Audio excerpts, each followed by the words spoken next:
pleased to present Austin Faith Dialogue, brought to you by the Austin Metropolitan Ministries. In the weeks ahead, you will see these and other programs by various denominations.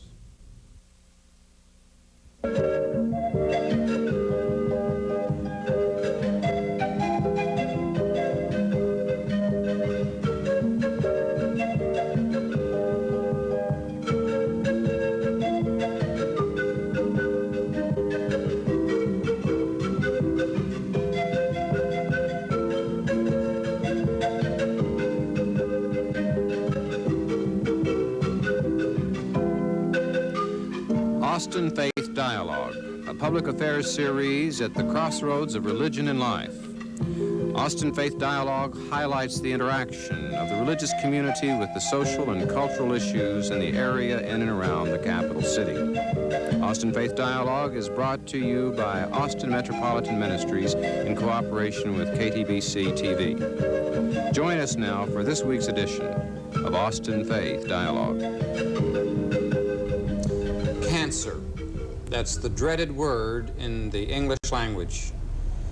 Spirit. That's the word of hope, which we've come to recognize as a major antidote in regard to this disease. Hello, I'm Richard Thompson, pastor of Central Presbyterian Church, and your host for this edition of Austin Faith Dialogue. And today we're privileged to have persons who are well positioned to lead us in probing the relationship between cancer and the spirit. They're Barbara Davis, a psychotherapist, and Flint Sparks, a clinical psychologist. And each of these folks is in private practice here in Austin, and both of them have been associated with the Simonton Cancer and Counseling Center in Dallas. This is a program noted for its attitudinal treatment of cancer, and we welcome you both today to help us probe what this attitude means in regard to the treatment of what I guess is considered to be the most dreaded of diseases in our society still. And how long have you been here, Barbara, in Austin?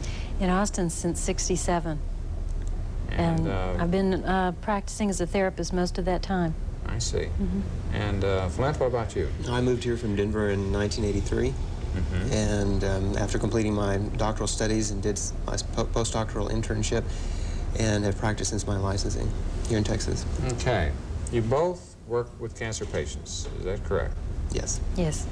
And let's talk about the kind of work that you do in regard to how the spirit or the attitude, this kind of it's not dealing with chemotherapy or the medical side, but the psychological side, the emotional side. Is there anything that you could just, for our viewers, initially say that marks your practice, characterizes your approach? Well, certainly when we are working with our patients, most of them, by far most of my patients, are receiving some sort of standard medical treatment. Mm-hmm. So they're not being treated by a psychological or a belief-based treatment alone. Mm-hmm. Really what we provide, and I believe Barbara does too, mm-hmm. is a treatment that's a partner to good standard medical treatment. But many more people now than I think ever before are searching for something more that they can do. Mm-hmm. And most patients are not really satisfied with being a passive partner to their medical team. They want to be more active in their treatment, and that's partially or greatly the reason why they'll come to see one of us. That's similar to your approach? Yes, it's very similar. And to add to that, so often people are becoming more aware of how their attitude or their psychological condition affects their health. More and more studies are showing a direct link between stress and the immune system. And of course, if people can deal with some of the stress in their life, if they are perhaps happier with what's happening in their life, happier with living, they tend to feel better too. Mm-hmm. I guess maybe this connection between the body and the mind, as it's been defined more scientifically in recent days, I'd like to come back to that. But before that, it just seems to me it might be a common sense approach to, say I come to you with this, And I'm wanting to have some evidence just that you might could communicate to me without statistics or anything like that. What's the difference if I talk to you about how I'm feeling? I'm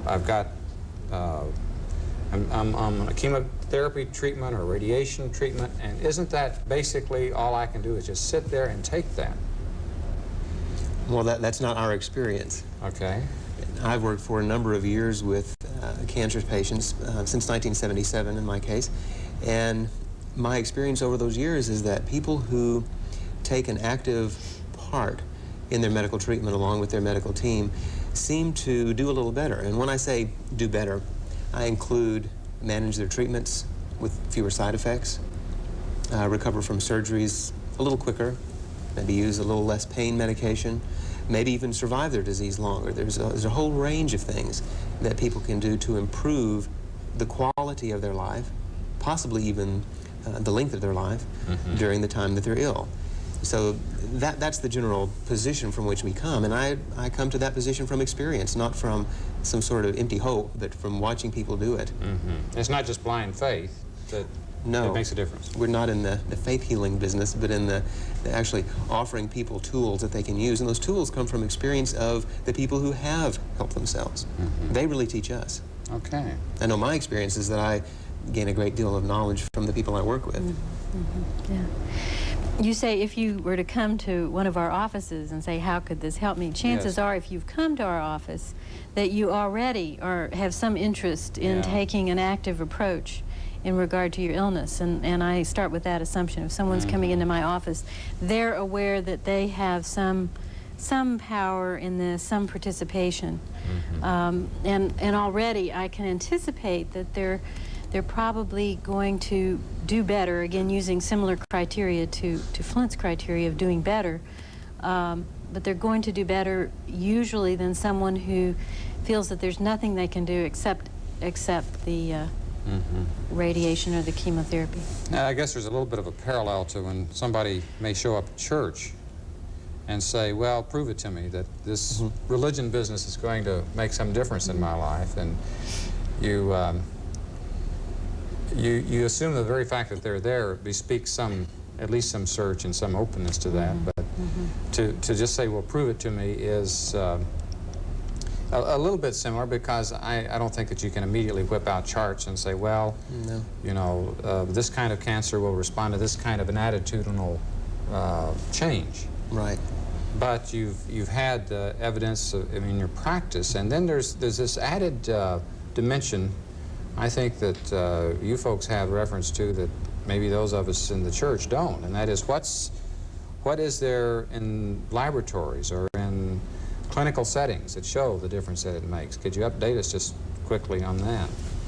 Sure, I can begin to speak to that. When I worked with Carl and Stephanie Simonton, my title in my work with them was as research coordinator, because my background initially before psychotherapy was in biology. And what was seen in medical research for centuries, or just medical practice, was that certain people seemed to survive pretty well and others didn't seem to do so well. And clinicians began to get a gut feel for that. In fact, Hippocrates was supposed to have said, in Greek, not English, but said that it's more important to know what disease what person has the disease than what disease the person has. That there was something within the person that seemed to influence the outcome of the illness. So these many thousands of years, people have noticed that. In this century, there was great interest in what were called spontaneous remissions, which is a word that I believe simply describes healing that the medical community can't explain. So they call it spontaneous. And yet the research is being done now in many different fields, some of whom are combined in a new field called psychoneuroimmunology, are pulling together the data that says that what goes on in our minds is certainly not disconnected from our bodies. We're all of a whole, and certainly our spirit is included in that too. And the way we think, and the way we feel, and the way we take care of our bodies influences this environment in which a disease can be fostered. If we smoke, we're more likely to get lung disease, or can be cured. If we exercise, we seem to have a more resilient, healthy body. Now, So can the they, things for that instance, everyone can in the understand. exercise, do they pinpoint, for instance, that releases certain, what do they call the cancer fighters in the body? The T cells or natural killer cells are two different types Yeah. of white cells that are cancer-killing cells. And so they can kind of trace how these are released and come into play because of their techniques and their technology that they couldn't see before, and now they can say, now this gives substance, this gives some tangible evidence to the difference that that kind of response makes. Yes, at Temple University, there are very specific studies that have been done in the last couple of years that demonstrates that certain sort of relaxation responses, for example, in hypnosis, with those techniques, people can actually change their white cell count, make it go up. They can actually have greater activity of their natural killer cells, all of which now we can monitor, but very few years ago we couldn't. And these are things that are very specific to activity of healing in the body, and things that an oncologist, a cancer specialist, would want to know about. Endorphins, that's the word that I have heard connected with sort of the body's natural produced chemicals that come into play in that regard. Yes, the endorphins are a natural sort of opiate. They're, it's like our naturally produced morphine that allows us to feel better. It's like the football player that breaks his arm or something and doesn't even notice it because he's so hyped up for the game. That's an exaggerated example of a mental attitude that produces endorphins so that a person has a different physiological response than one might expect. Low pain threshold. And I know you have seen that in some of the patients you've worked with, because I've spoken to you about the pain control that comes with relaxation and working within one's body. Yeah, talk a little bit about that, how you see that working. What I've done with a number of my clients is teach them, not only doing hypnosis with them, but teaching them how to do their own self-hypnosis, so that when it comes to the point where they are dealing with pain, they can use that self-hypnosis, the relaxation, as a way to have the pain reduced. Often, too, they will use the visualization. We will probably talk in a little while about the use of visualization in helping to build the immune system. But sometimes the visualization is just a way to get away. They find a very pleasant situation or something that sometimes it can be relaxing, sometimes it's a fun situation. It's the imaging or meditation. Imaging in their minds, and actually being able to do that to the point where they feel that they're there. They can get away for a while from the pain. You know, I think that this is something which, as you talk about it, having read Simonton's book and known of their work for some time, it seems to me they put a particular emphasis on imagery.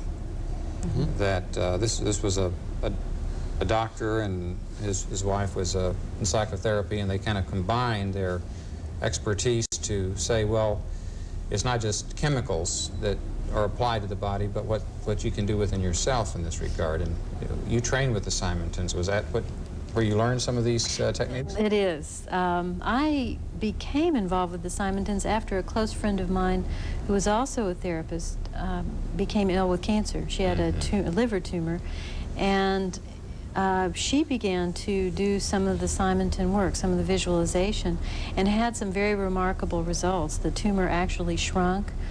She felt much better, and we were so impressed that the two of us went to do this training together, and Flint was one of our trainers. I see.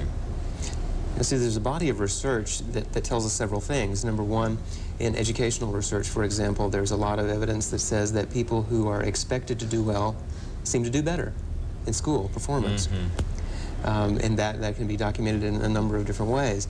In biofeedback research, people who could picture the changes that they wanted in their body, or imagine it in some way, even if they didn't make a mental picture, they could imagine their hands warming up if they had migraine headaches and they wanted to have warmer hands to shunt the blood flow, if they wanted to relax their muscles, if they wanted to stop their ulcer from churning. And that those were physiologically documentable changes that came with the visualization. So those are the types of research that were done that said what you think about and the way you think about things has a direct influence on what goes on inside your body. And so those were the technical, kind of very contemporary things. I mean, as you well know, for many, many years, for centuries, people have gone inside, gotten quiet, and prayed.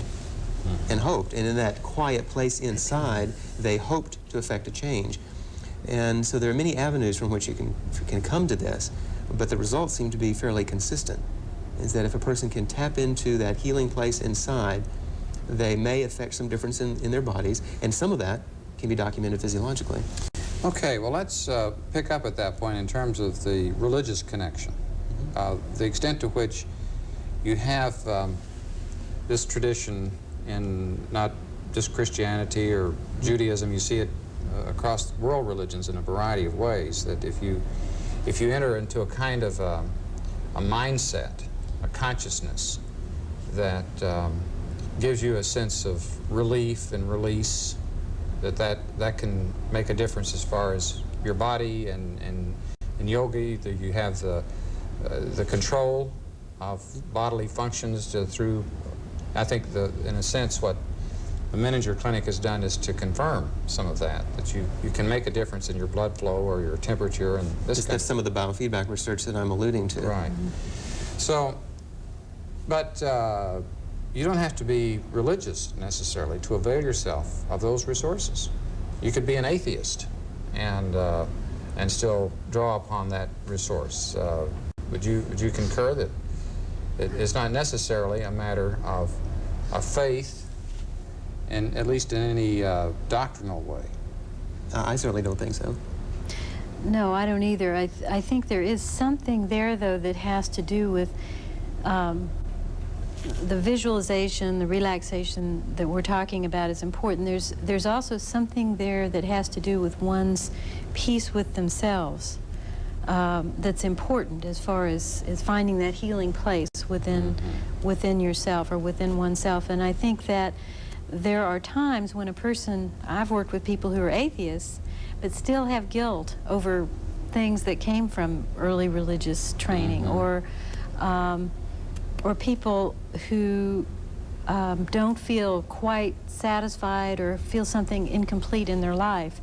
And often the working through of that can help them come to more of a place of peace and resolution with themselves, which in some ways is a spiritual kind of resolution or a religious resolution. If you're defining spiritual in a broader sense. In one's own sense of meaning with themselves, yes.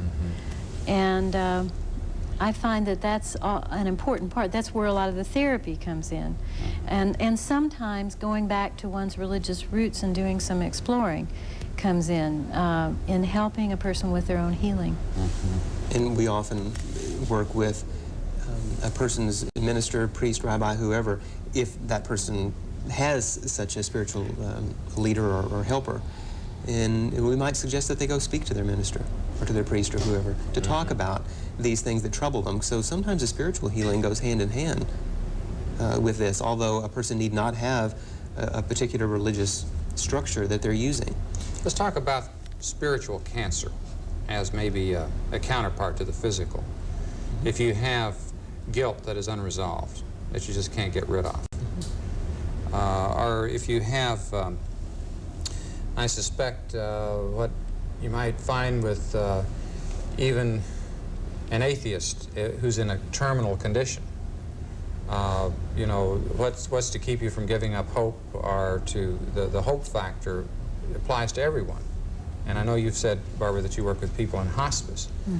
And somehow, however it may be defined, the sense of a power that is capable of taking the guilt that you might not be able to get rid of yourself. If the person you have wronged are dead, how do you get rid of that guilt? Or if you have no sense of meaning in life, how do you affirm that it's worth going on for? I mean, that somehow, it seems to me, leads people, what in the 12-step program they call it a power greater than yourself. That could make a difference in terms of how people draw upon the spirit within themselves. And I'm not trying to make a case necessarily for that, but I'm just trying to think along the lines that you started here about how do you deal with that stuff? Well, this is something I think that Barbara began very well, because just in restating a little bit what I think you were saying is that part of our therapeutic skill, part of what we're trained to do, is assist people in removing blocks that are in their way to being once again connected with themselves, with meaning, with purpose. And often those blocks may be old things that are spiritually based or religious based for them, but it may be a guilt, as you say, when they've been wronged, a resentment deeply held for years and years. And so that's part of what we do in the psychotherapeutic aspect, is assist a person in removing blocks.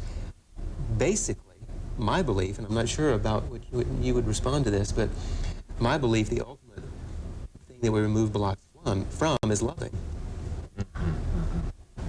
Okay, so that if you're blocked by guilt, that are anger, or resentment, or any of these things, these anti-loving attitudes, then that impacts the immune system negatively. And It seems to.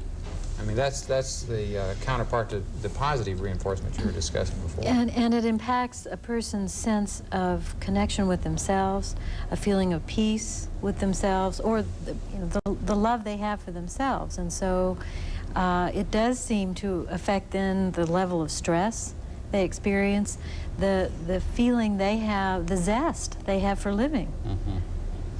Let's talk a little bit about the other dimension that, at least as we think about the religious community and how it works with you and that you work with it, not only in regard to spiritual resources within yourself, but between yourselves, between others in a support group of some kind. What difference have you found that makes in regard to people's recovery?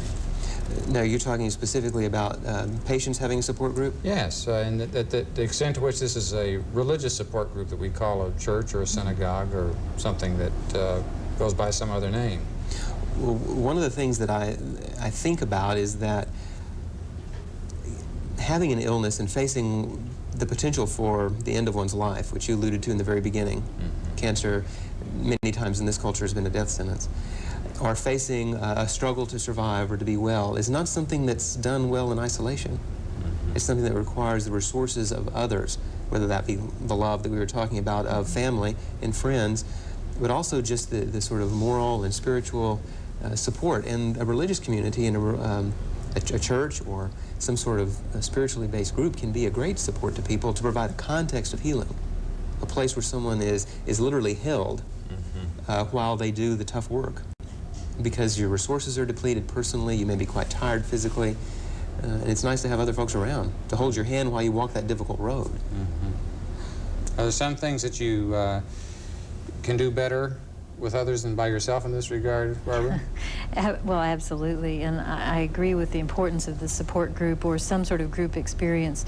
Not only does it help with the isolation, but at times it may make a difference in a person's ability to take in or receive if they are in contact with other people in similar situations, and they can begin to take some of that support in from others where it may have been difficult in the past, which is found another aspect, another part of the Simonton model in healing, is to be able to receive and take in nurturing from others. I think this is very important, and one point I want to make strongly is that the diagnosis of cancer, when you're called for the first time a cancer patient, is part of the disease because it's so isolative in many cases. One day you may stand in the pulpit, or you may go to a church and visit someone or a hospital or visit a family at home and be a healthy fellow walking around as a minister. The next day, if you receive a diagnosis of cancer, people will look at you differently. And you look at yourself differently. Yes. And so the diagnosis is part of the disease, and that's part of where we come in to assist a person in dealing with the meaning that word has in our society. And that is often best done with other folks who are dealing with the same pain and the same isolation sometimes. Yeah. So that you never think of yourself, again, the same way, but you don't have to think of yourself just exclusively in those terms. I would hope not, because too often there's a word tacked on to cancer at the end, and it's not patient, it's cancer victim. You see that even in print many times. And that's even more difficult and I think damaging way to speak about people, because it indicates that they don't have the kind of powerfulness or effect on their lives, some of which Barbara was talking about earlier. I have to ask you one question as we draw near the end here, and that is, how do you deal with folks who have done their best to work with you and work with their resources within and with others, and they find that they're not going to live? That do they come to you and say, I feel like a failure, I haven't had enough faith, or I haven't done what you've told me enough to do? Is that a common response if they find that they're terminal? There certainly can be, if someone feels like, often I see people fighting almost to the end, but when they get to that point, there can be a sense of feeling that they failed. And my response to that is that whatever work that they're doing, as far as the psychological, the completion that they're doing, the psychological opening, the spiritual resolution, all of this is healing, whether they live or die. It is healing. And that, in fact, for all of us, the final stage of our healing is our death. Often what I see is people getting to the point when they do recognize that they're in a terminal phase. Often what I see is a letting go and becoming comfortable. Maybe then dealing with some fears about death, but not so much. I mean, there's that hump of feeling like a failure, but then getting on through that. Mm-hmm. And peace is partly defined in terms of saying, you know, I'm not a failure. Right. And often Yes. the way we receive this communication is people will say, well, you offer false hope. In my belief, based on the perspective that Barbara was just talking about, is that there's no such thing as false hope. That you can hope for a cure, but if that's not forthcoming, the work that you do in all the ways we've described, you can hope for an extended life. And if that seems to be foreshortened in some way, then you can hope for a good quality of life for the time that you have. And even down to some days in which you are without pain. And even at the end, your hope can be for a painless and smooth and loving death. So there's no place without the ability for hope. And we hope to support people in that way and not make them feel like their own victims of the process, because we're all just participating in our health. We don't make it, but we are participants, and we want them to participate in a way that's the most positive. I remember another book that's been current in the field called something like Victim or Victor, and that you can make that choice of whether you respond to your condition in a passive way and just go along with this stereotype of cancer victim, or whether you, the victor is to take responsibility for your health and for the rest of your life as long as you have, which is almost a sermon right there at the end, folks. I apologize for getting carried away. But we certainly appreciate your coming here and sharing this today with us. Thank you. Barbara. Thank you. Glenn. And after having gained this insight and this information about the relationship of cancer and the spirit, we want to thank you folks for joining us today. The Simons concluded their book, Getting Well Again, with this statement: patients who have faced cancer and worked to influence the course of their disease develop a strength greater than that before the disease, the feeling of being weller than well. And in this spirit, in behalf of the Austin Metropolitan Ministries, I'm Richard Thompson, thanking you for watching. Join us again next week, and peace be with you.